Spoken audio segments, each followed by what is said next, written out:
नमस्कार। और आज हम वजीरेक्स क्रिप्टो एक्सचेंज की जो ताज़ा हालात है उन पर बात करने वाले हैं। जी। हमारे पास एक न्यूज़ रिपोर्ट है जो बता रही है कि पिछले साल जो बड़ा हैक हुआ था उसके बाद अब क्या चल रहा है। हाँ, काफी कुछ चल रहा है असल में। तो चलिए समझते हैं कि ये जांच वगैरह कहाँ तक पहुंची है और सबसे जरूरी जिन लोगों का पैसा फंसा है उनके लिए क्या उम्मीदें हैं। पहले थोड़ा याद कर लेते हैं।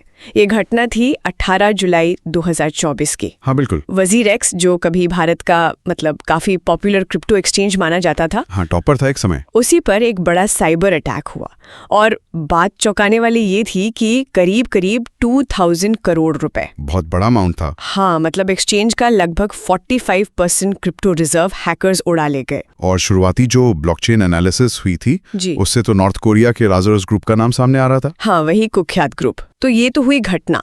अब इसमें नया क्या हो रहा है? नया और अहम ये है कि अब भारत की जो फाइनेंशियल इंटेलिजेंस यूनिट है FIUIND। अच्छा, FIU। हाँ, FIU ने अब ऑफिशियली इसकी जांच शुरू कर दी है। ओके। ये कंफर्म खबर है। ये कंफर्म खबर है।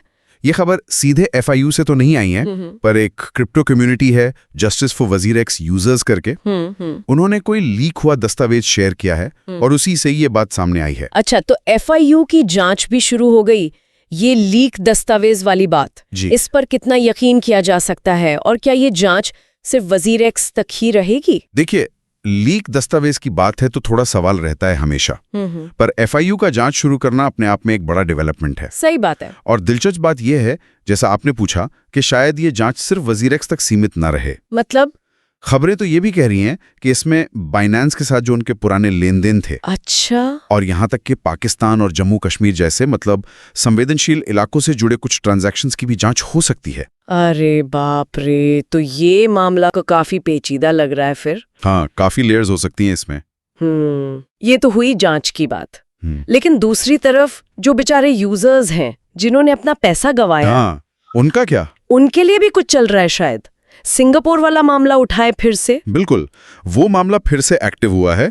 सिंगापुर हाई कोर्ट ने वजीरेक्स की स्कीम ऑफ अरेंजमेंट पर दोबारा वोटिंग कराने को कहा है। Scheme of arrangement? हाँ, वो फंड लौटाने का प्लान है ना? एग्जैक्टली, वही प्लान।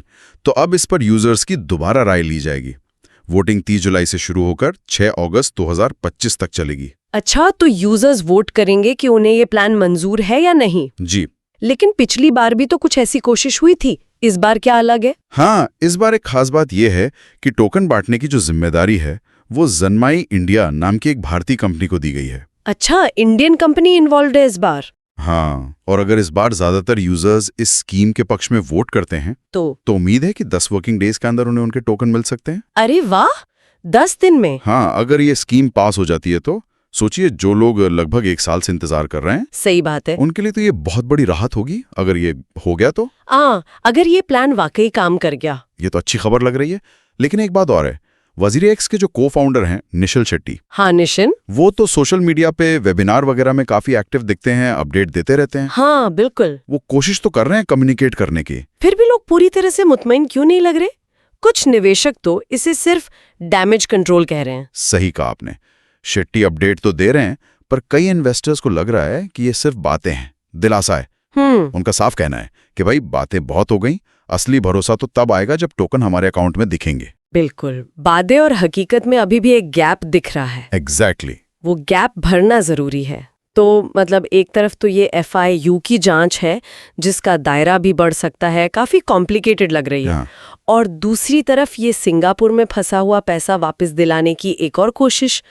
पर नतीजा क्या निकलेगा ये अभी कहना मुश्किल है। बिल्कुल, स्थिति एकदम यही है। 2 बड़े सवाल अभी बने हुए हैं। क्या है वो? पहला, क्या FIU की जांच असली गुनहगारों तक पहुंच पाएगी, खासकर जब इसमें इंटरनेशनल हैकिंग ग्रुप और वो संवेदनशील इलाकों वाले एंगल की बात आ रही है। सही, ये आसान नहीं होगा। और दूसरा, क्या ये नई वाली स्कीम ऑफ अरेंजमेंट वाकई उन हजारों यूजर्स को उनका पैसा वापस दिला पाएगी जो इतनी बेसब्री से इंतजार कर रहे हैं? हाँ, ये $1 मिलियन क्वेश्चन है। वजीरेक्स का अपना भविष्य और भारत में क्रिप्टो पर लोगों का जो भरोसा है वो काफी हद तक इन्हीं 2 सवालों के जवाब पर टिका है। सही कहा।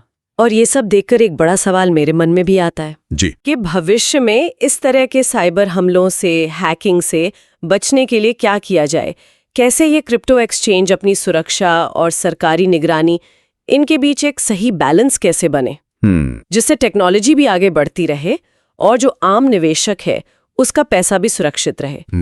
ये वाकई एक अहम मुद्दा है सोचने के लिए। बिल्कुल, ये एक बहुत बड़ा चैलेंज है इंडस्ट्री और रेगुलेटर्स दोनों के लिए।